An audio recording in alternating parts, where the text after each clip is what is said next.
Hey, what's up? I'm back with another vid. So I wanted to do 5 things I like about my 2017 and 5 things I don't like. It's kind of really hard coming up with 5 things I don't like. I'll do the 5 things. Number one is obviously going to be the MT82. I always felt like, and I say this in all my vids, I always felt like they should have put a Tremec in the Mustangs. Just got it over with, especially after the 11 to 14 fiascos with the MT82s. I know they improved them over the years a little bit here and there, and there's two different versions of them too. But I don't know. That's just my one gripe. Even though driving a manual is a blast, this car's, you do a few little supporting mods around the transmission, and then you're all good. It's not really a big deal. It's not as bad as people make it out to be, in my experience anyway. Like, once in a while I get a little high RPM lockout in third, but it's like I said, once in a while.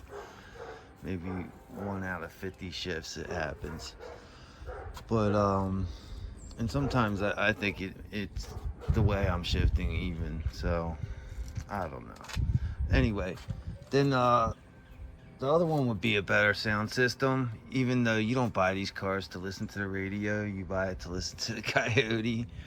So, and then number two would be like a better shifter assembly than what it comes with. And then what I have for four, oh, more a better backup light. I did put in an LED in under here, which does shine like probably 4 or 5 times brighter than the stock bulb ever did. And then for my last gripe, they're not even really gripes. The backup camera in the car. I just wish I had the bigger screen. I got the little calculator screen, as they put it. But other than that, I got everything I wanted. That'll lead me into what I love about the car. The actual gauges. The gauge cluster is real. It's not digital. I didn't want that. And the tech of the car is just right. It has all the Bluetooth, all the features that you would want, but it's not over the top with the iPad screens and all that crap. Like, that's just not me. This car was just right. Um, and the Gen 2. The fact that it's the Gen 2, that's another thing I love about it. Only 8 injectors instead of 16. You don't have to worry about that ticking sound as much with the Gen 2s as you do with the Gen 3s.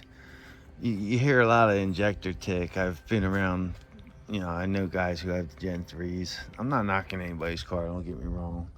But in the look of this car, it's just got a little slightly meaner look in the front compared to a Gen 3.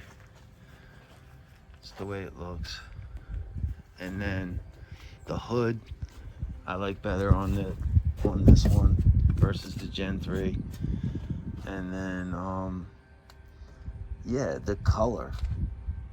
And then finally, number 5 is the manual. The fact that it is a manual, the fun factor of driving around in a manual, banging gears, rolling your own gears. There's nothing like it. But yeah, I've had her a full year now, and I'm telling you, I do not regret buying this car, not even a little bit.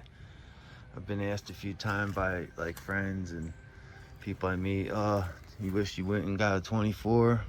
No, not really. It's still the same car. The 24s, they changed some body panels around. They changed the front headlights around a little bit on the 24s. But if you ask me which is a better looking car, it's going to be the S550 all day long and twice on Sunday. And the power, yeah, they added more horsepower on the 24s, and they did to the Gen 3s too, but the torque never really went up. The torque went up a little bit on the Gen 4s. That's it.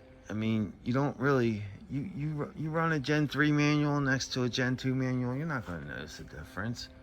Especially once you start doing like mods like high flow exhaust, you throw an X pipe in, an X pipe will add 10 horsepower just in itself. up top anyway. And then same thing with like the high flow. As soon as you get rid of the stock exhaust, take the stock mufflers out, just an axle back will open up and give you another 10 horsepower too. So I mean, and from what I've learned online, the Gen 2s are the ones that are most compatible with the GT500, the GT350s, because they're all port.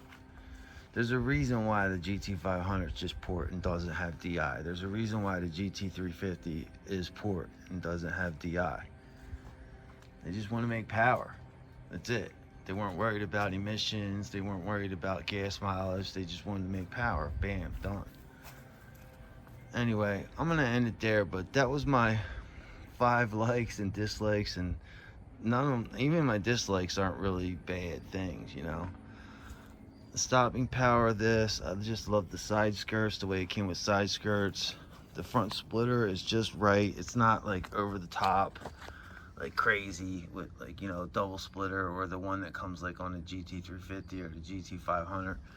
That's like way out to here, and you gotta have like, you know, some freaking spoke thing holding it on there, or 2 rods coming down holding the front splitter. Nah. I thought about dropping this car like a 1/2 inch to 1 inch to lower it, but being that it's a performance pack, those front shocks are tuned a certain way.